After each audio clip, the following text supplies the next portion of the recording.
Épisode 6. Bosser pour 1200 €, c'est insultant. Salariat, SMIC et valeur du travail. Travailler toute la semaine, parfois toute l'année, et à la fin, avoir l'impression que cela ne suffit jamais. Cette sensation-là, beaucoup la connaissent. Et souvent, elle se résume dans une phrase brute. Bosser pour 1200 €, c'est insultant. Aujourd'hui, on va parler du travail, du salaire et de cette question centrale mais rarement posée clairement.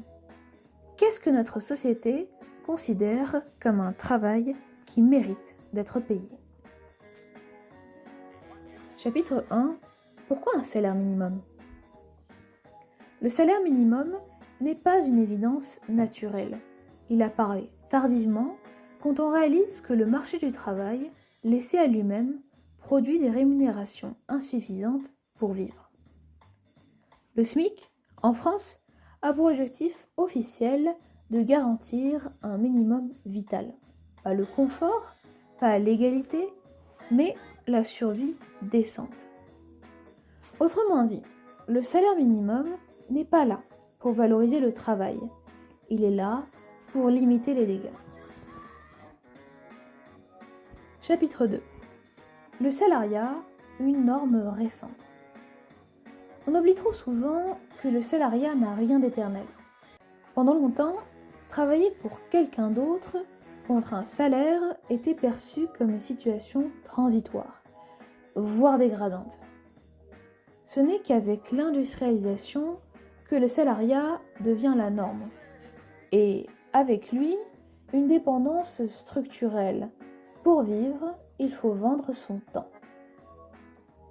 Comme l'analyse Karl Marx, le salarié ne vend pas son travail, mais sa force de travail. Et ce qu'il produit vaut souvent plus que ce qu'il ne reçoit. Chapitre 3. Tous les salaires ne se valent pas.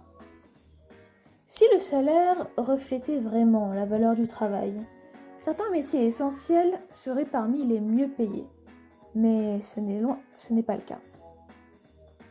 Les différences de rémunération disent moins ce que vaut un travail que le pouvoir de négociation de ceux qui l'exercent. Déjà au XIXe siècle, David Ricardo distinguait 3 grandes classes: les salariés, les rentiers et les entrepreneurs. Cette distinction reste étonnamment actuelle. Chapitre 4. Mini-jobs, flexibilité et précarité. En Allemagne, les mini-jobs sont souvent présentés comme un modèle de flexibilité. En travaillant peu de temps, en étant disponible à toute heure, on permettrait ainsi le plein emploi. Mais derrière ce mot et cette stratégie se cache une réalité plus fragile. Des travailleurs faiblement rémunérés, peu protégés et difficilement projetables dans l'avenir, puisque dans une situation de précarité. Ainsi, la flexibilité profite rarement à ceux qui la subissent. Elle bénéficie surtout à ceux qui peuvent l'imposer. Chapitre 5. Et si on payait tout le monde pareil ? Face à ces inégalités, une idée revient régulièrement, le revenu universel. Verser à chacun un revenu inconditionnel, indépendamment du travail.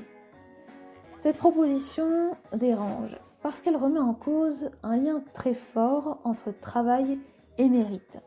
Elle pose une question simple, mais explosive. Et si le droit à vivre ne dépendait pas du fait d'avoir un emploi ? C'est pourquoi les débats autour du revenu universel ne portent pas seulement sur son financement, mais plutôt sur notre conception même de la valeur sociale. Alors pour conclure, le salaire ne mesure pas la dignité d'un travail, il mesure un rapport de force. Travailler pour 1200 € n'est pas insultant parce que le chiffre est bas, mais parce qu'il révèle ce que la société est prête, ou non, à reconnaître. Dans le prochain épisode, on parlera de ceux qui gagnent beaucoup, vraiment beaucoup. Les superstars, les blindés et ce que leurs revenus disent de nous. À très vite dans le jeu de société et en attendant, c'est à vous de jouer.